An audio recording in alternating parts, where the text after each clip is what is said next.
Hey guys, just want to share a thought with you this morning from something I read out of the book of Luke chapter 10. And I want to call this Stolen Moments.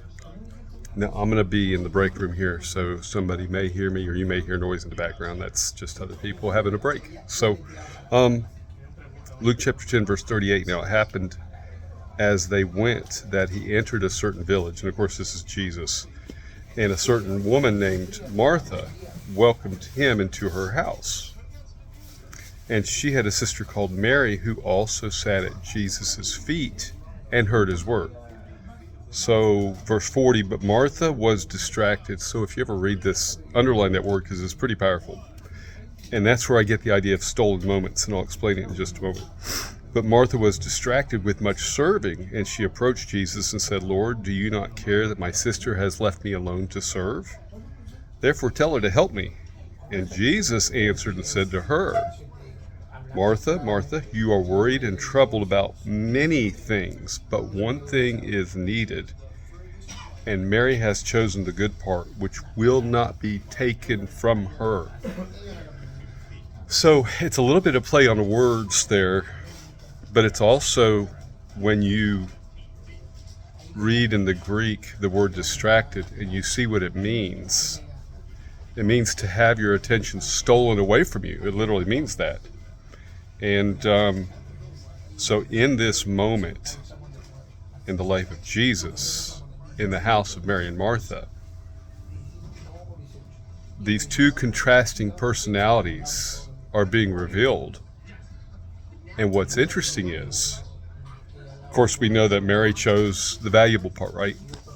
The first thing I like to say is, any and every moment you can steal away from everything else and get alone with God, whether it's reading your Bible or prayer, priceless, because you won't get those moments back. Once they're gone, they're gone.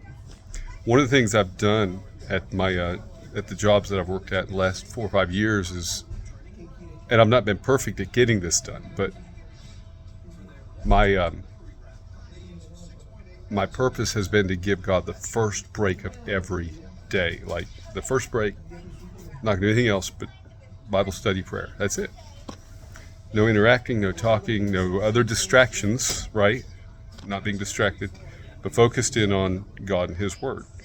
So I want to encourage you to make the time to take the time to read your Bible and pray and spend time with God.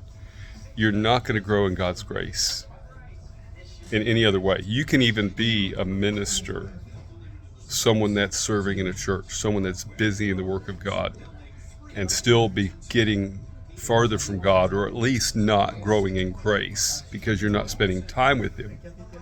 You're serving Him, but you're not sitting at His feet.